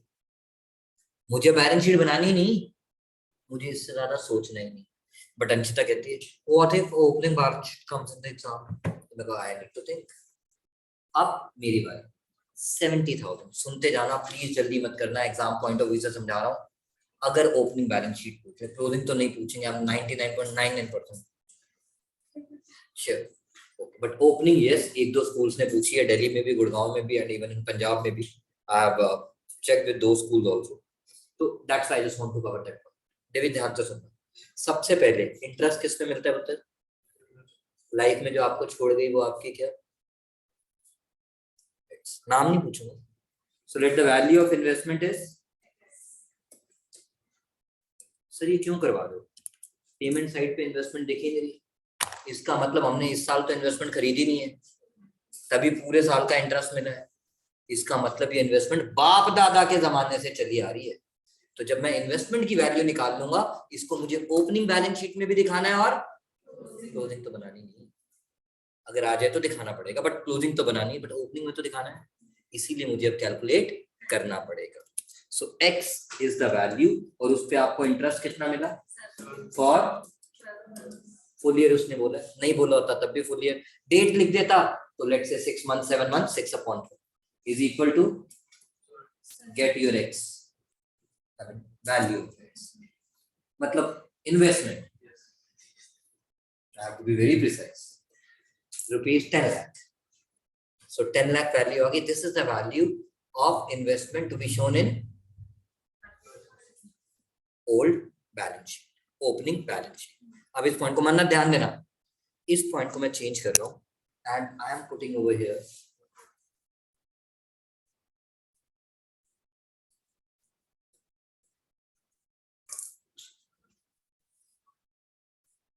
इन्वेस्टमेंट 10 lakh, इसका रेट ऑफ इंटरेस्ट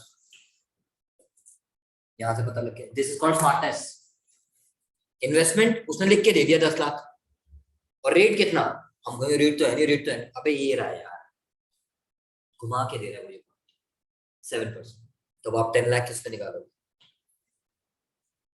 सॉरी 7% किस पे निकालोगे, कितना आ रहा है 70, वो तो इनकम है, यानी कुछ भी एक्रूड या रिसीव्ड इन एडवांस। बट अब क्या ये इन्वेस्टमेंट ओपनिंग बैलेंस शीट में जाएगा? खरीदा साल के पहले दिन है, बट वो ओपनिंग बैलेंस शीट में कैसे दिखा दूं, क्योंकि ओपनिंग तो क्या होता है, balance carried from, this is the change I can give it. ये भी मुझे पेपर में देने को मन था। दीज आर द पॉइंट जो मैं शेयर कर रहा हूँ फ्रॉम CUET पॉइंट, जो भी कह लो आप, बेस्ड ऑन दैट। तो अगर ऐसी सिचुएशन आती है बता, तो तब मुझे ओपनिंग बैलेंस शीट में इन्वेस्टमेंट शो, क्योंकि यहाँ पे इन्वेस्टमेंट दिखी हुई है, जो हमने करंट ईयर में परचेज की है उसी पे इंटरेस्ट। सो फार सो गुड, लॉक कर दूं। आखिरी second last point from my side, मेरे जैसा टीचर और क्या बदतमीजी कर सकते हैं। 8 लाख, 8 लाख का तो 7% बनता ही नहीं है, नहीं बनता ना। तो यहाँ पे अब आपकी अपनी assumption है, यानी मैंने इन्वेस्टमेंट खरीदी 8 लाख, 8 लाख का 7% 56, इसका मतलब 2 लाख पुरानी इन्वेस्टमेंट है, क्योंकि वो क्या कह रहे हैं, इंटरेस्ट ऑन इन्वेस्टमेंट फॉर, क्यों मिला, ये तो नहीं कह रहा एडवांस में मिला, यानी पूरा इसी साल का मिला ना। इसका मतलब मेरी टोटल इन्वेस्टमेंट की वैल्यू कितनी है, 10 लाख ही है, जिसमें से मैंने करंट ईयर में कितनी खरीदी है, और तो ओपनिंग बैलेंस शीट में कितना दिखाऊंगा। These are the various combinations, इससे ज्यादा मुझे नहीं बताना। बट यस, अगर इन्वेस्टमेंट का पॉइंट आए तो आपको इतना गंदा नहीं आएगा, इसको छोड़ दो, मारोगे आप लोग। 10 लाख लिख लो, या तो लिखा होगा या नहीं लिखा होगा, लिखा है तो उसे बुरा सपना समझ के भूल जाओ, यानी उसे ओपनिंग बैलेंस शीट में दिखाने की जरूरत नहीं है। और अगर नहीं लिखा तो इसका मतलब आप इन्वेस्टमेंट बचपन से लेकर आए, तभी इस साल इंटरेस्ट मिला पूरे साल। सो आपको उसे ओपनिंग बैलेंस शीट में शो करना पड़ेगा। लास्ट पॉइंट ये वाला पॉइंट, सिर्फ ये वाला। अब ओपनिंग क्लोजिंग बैलेंस शीट बना रहा होता हूँ तब तो ठीक है, चलता है। अब जब ये आ जाते हैं, हम कहते हैं एसेट सर नहीं कहा था, इग्नोर मार दो, ये नहीं लिखा हुआ ब्रैकेट में, ये लिखा होगा तो आपको हिंट मिल जाएगा। तो आपको मेरी एक वो छोटी सी बात याद रखनी है। कौन सी शौर्य बत्रा? मैं कहता था क्लोजिंग बैलेंस शीट बनाते वक्त opening asset plus minus book value of asset sold plus, sorry उसके बाद माइनस, तब जाके मेरे पास क्या आता है। ये बात याद रखनी है, क्योंकि इस फॉर्मेट में क्या नाम यूज हुआ है? डेप्रिसिएशन। इस फॉर्मेट में क्या नाम यूज हुआ है? डेप्रिसिएशन। अब मेरी बारी। जैसे मैंने ये पॉइंट उठाया, मेरा ओपनिंग इक्विपमेंट कितना गाइस? 2,12,000। पेमेंट साइड पे देखो, कोई परचेज है? यस, 1,50,000। रिसीट साइड पे देखो, कोई सेल है? नहीं।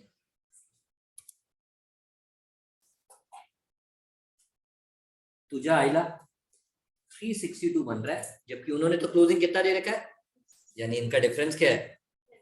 विच कम्स एज अ बैलेंस।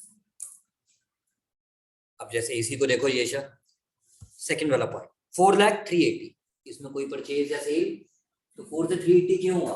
20 किस चीज का है? तो वो आपको इनकम एंड एक्सपेंडिचर मिलेगा, जो पॉइंट आप गड़बड़ कर सकते हो जल्दी जल्दी। अब last point, opening closing furniture. बाकी गंदे वाले पॉइंट तो आपको मेरे नोट्स, मेरे पेपर में मिल जाएंगे, वो मैंने ऑलरेडी डिस्कस किए हुए, तो मैं अभी डिस्कस नहीं कर रहा। क्लोजिंग नहीं दिया, और कहता है purchase for book value of furniture sold 50,000 on 1st April 16, let's say 1st April 16, March 17, और नीचे दे दिया डेप्रीसिएशन रेट 10%। जल्दी मत करना देविच, ये पॉइंट बहुत इजी है, बस हम जल्दी जल्दी में गड़बड़ कर जाते हैं। मेरा पहला सवाल, अगर क्वेश्चन साइलेंट है तो assets are purchase and sold, बस ये बात सुन। तो जब आप अपना रफ वर्क बना रहे हो डेप्रिसिएशन कैलकुलेट करने के लिए, फर्नीचर का ओपनिंग बैलेंस कितना है, परचेज कितनी है, minus book value of furniture sold कितना है, उसकी जो सेल वैल्यू है उससे कंपेयर करके प्रॉफिट लॉस आता रहेगा। मुझे उससे यहाँ तो कुछ लेना देना नहीं है। उसके वेरियस गंदे केस मैंने पेपर में भी कवर किए हैं। अब आपके पास कितना बचा, तो आप 10% किस पे लगाओगे? Sorry 1 lakh plus 4 5 lakh, 5 lakh minus 54। तो अब आप 10% डेप्रिसिएशन किस पे लगाओगे? बिकॉज हमने ये माना ये परचेज और ये सेल कभी ऐड या माइनस हो गई थी बिगिनिंग में ही। तो मेरे एसेट 1 लाख से 350 कब हो गए, सॉरी 450 कब हो गए? जैसे डिबेंचर इंटरेस्ट करते हो कैश फ्लो में, मेरे एसेट्स 1 लाख से 450 कब हो गए? साल के। इसी पे आप डेप्रिसिएशन निकाल दो 10%, जो कितना आ जाएगा 45, to be shown in income and expenditure. Closing value इसीलिए नहीं है क्योंकि कहता है खुद निकालो, ये डैश नहीं है, एक्चुअल में इसका मतलब है उनका क्वेश्चन मार्क उन्होंने दी नहीं। So, yes, so can we take the assumption that we're selling the furniture at the end of the year and then depreciation for आप ले opening? लेना, आपको 0 मिलेंगे। आगे चले। So cute. Not allowed. Oh. सभी बुक्स ने बाय डिफॉल्ट assumption यही रखी हुई है, तो आप अलग से क्यों, दुनिया से अलग क्यों चलना चाहती हो?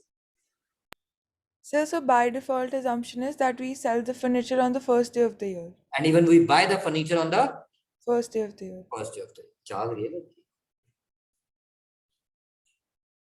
So far so good। अब मेरी तरफ से आप लोग गुड टू गो भाई। अब जिसको जो भी थोड़ी देर